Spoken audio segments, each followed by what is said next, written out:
Versículo 5. Assim chegou a uma cidade de Samaria, chamada Sicar, perto das terras que Jacó dera a seu filho José. Havia ali o poço de Jacó.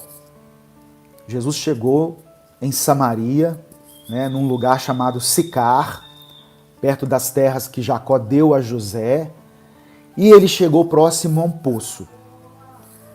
Cansado da viagem, sentou-se à beira do poço. Jesus estava cansado, e você vai ver aqui, pela descrição do texto, que ele estava com sede. Isso nos mostra a humanidade de Jesus. Jesus, ele era Deus, mas Jesus se fez homem. Jesus não era um espírito vagando aqui na terra, não. Jesus se fez homem. Jesus nasceu no ventre de uma mulher. Ele cresceu, ele foi uma criança, ele foi carregado no colo por Maria, por José. Ele passou pela adolescência, ele enfrentou a puberdade, a juventude. Então, a palavra do Senhor diz que, inclusive, ele foi tentado em tudo como nós. As coisas que Jesus enfrentou aqui na terra, ele não enfrentou como Deus, não. Então nós temos que desmistificar isso. Tem pessoas que acham que Jesus foi para a cruz como um super-homem, que nada atingia ele, que nada provocava dor nele. Não. Ele enfrentou a cruz como homem. Ele venceu o pecado como homem. Ele venceu as tentações como homem. E aqui nesse momento ele estava cansado, porque ele tinha um corpo físico e ele estava com sede. E cansado e com sede, ele se assentou ali à beira de um poço. E o texto diz que isso se deu por volta do meio-dia. Isso era meio-dia, quando o sol está no seu auge aí, e o dia está no momento de mais calor, e Jesus estava ali assentado à beira de um poço. Obrigado, Ronaldo Novaes, está se tornando membro aqui, está se tornando membro aqui do canal. Você pode se tornar membro também. Quando Jesus se assentou, o versículo 7 diz assim: nisso veio uma mulher samaritana tirar água. Disse-lhe Jesus: dê-me um pouco de água. Os seus discípulos tinham ido à cidade comprar comida. Jesus pediu água para uma mulher. A mulher samaritana lhe perguntou: como o Senhor, sendo judeu, pede a mim, uma samaritana, água para beber? E o próprio texto explica: pois os judeus não se dão bem com os samaritanos. Havia uma questão política e religiosa, então os judeus, eles não se davam bem com os samaritanos, eles não conversavam entre si. E mais ainda, não era comum um homem abordar uma mulher no meio da rua. Culturalmente, para o judeu, isso não era habitual. Mas Jesus, ele quebra aqui o protocolo, ele quebra esse tabu. Ele se aproxima da mulher, ele sendo judeu, se aproxima da mulher samaritana e ele pede água para essa mulher. Eu acho muito interessante, irmãos, essa abordagem de Jesus. Imagina Jesus chegando até nós. Se você pensar aos olhos naturais, se Jesus se aproximar de mim e de você, o que nós vamos querer fazer é adorá-lo e é pedir alguma coisa para ele. Não é verdade? Eu teria várias coisas para pedir para Jesus. Nossa, eu queria pedir coisas para Deus, para Jesus. É claro que eu vou expressar a minha gratidão, eu vou adorá-lo, eu vou dar um abraço nele, eu vou dizer o quanto eu amo. Mas se a conversa se prolongasse um pouquinho, Eu pediria algo para ele. E o que acontece aqui é que Jesus pede algo para aquela mulher. Foi uma forma de abordagem para que, de certa forma, ele ganhasse a confiança dela, ele criasse um vínculo com ela, ele se aproximasse de uma forma não soberba, mas que, de certa forma, Jesus estava querendo dizer para ela: eu também tenho necessidades. Eu sei que você tem necessidades, mas eu também tenho necessidades. Jesus era homem. Em João capítulo 11, quando Jesus se deparou com a morte de Lázaro, do seu amigo Lázaro, o texto diz assim: Jesus chorou. Talvez seja um dos menores versículos da Bíblia. Jesus chorou. Quem chora é porque sente tristeza. Quem chora é porque sente angústia, porque está amargurado, porque está abatido. E Jesus chorou. E aquela mulher achou estranho, né? Como é que o Senhor, sendo judeu, pede água para mim que sou samaritana? E aí, no verso 10, Jesus começa a entrar para o lado espiritual daquela conversa.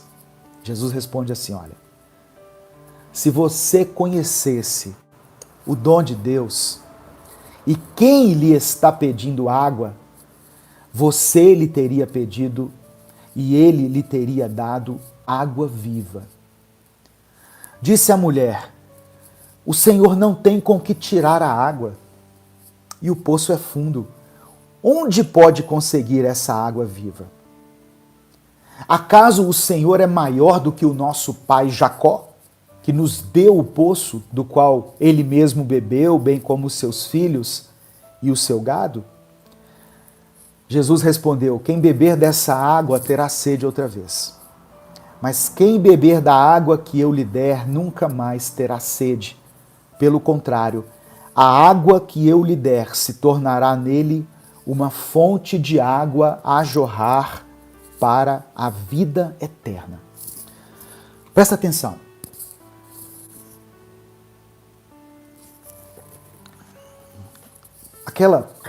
Aquela conversa de Jesus com aquela mulher não era uma conversa sobre necessidades físicas, sobre necessidades materiais. No seu íntimo, Jesus já sabia quem era aquela mulher. Ele já sabia o drama pelo qual ela passava. Não foi por acaso que Jesus chegou ali ao meio-dia, porque ele sabia que aquela mulher, ao meio-dia, ia até aquele poço para retirar água. Por que ela ia ao meio-dia? Você já deve ter ouvido isso em outras pregações a respeito dessa passagem.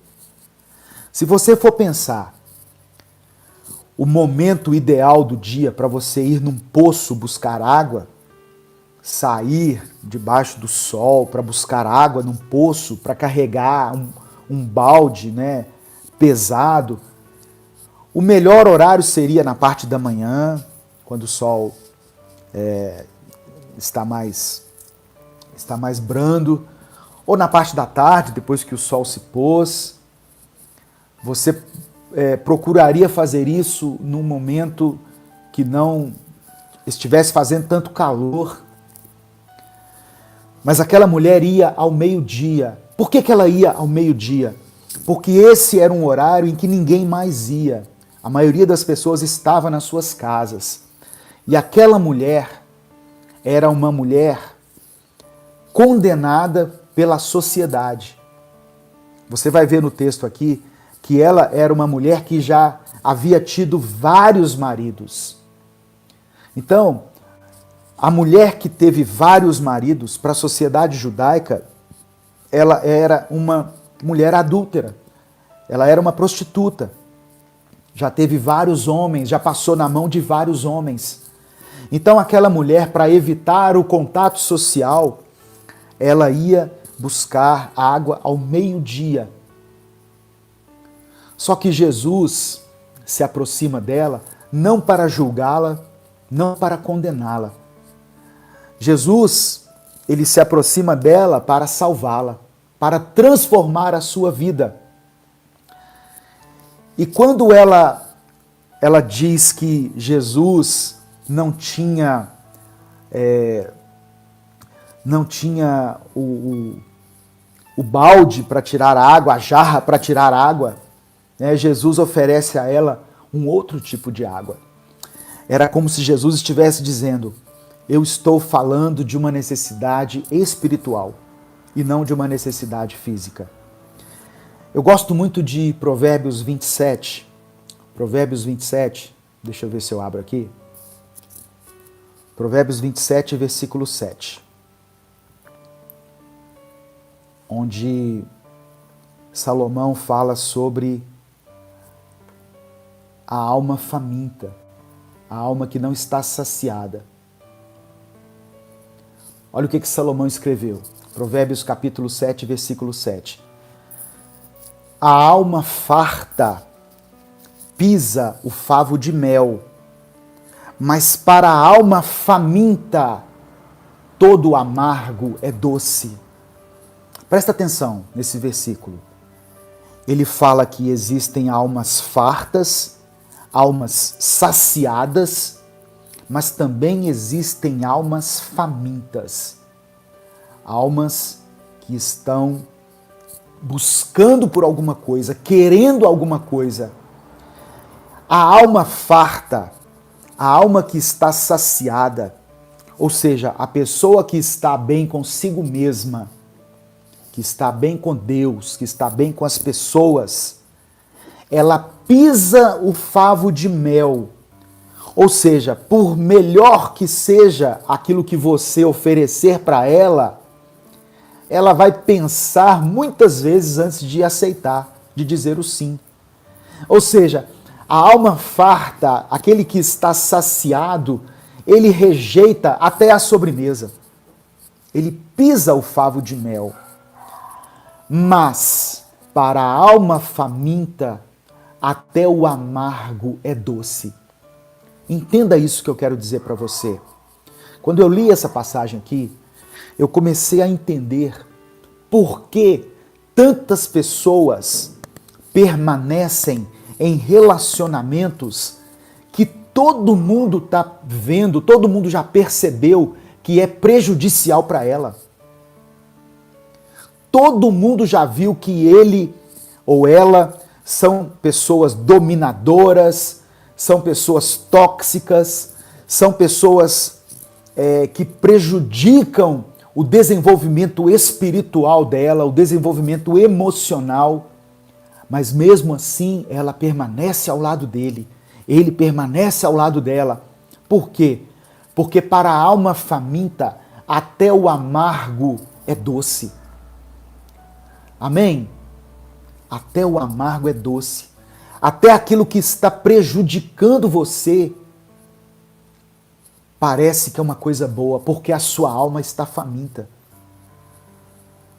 Uma vez eu conversei com uma pessoa que estava vivendo um relacionamento de adultério. Eu não vou revelar aqui ele ou ela, mas ele ou ela estava se relacionando com uma pessoa casada.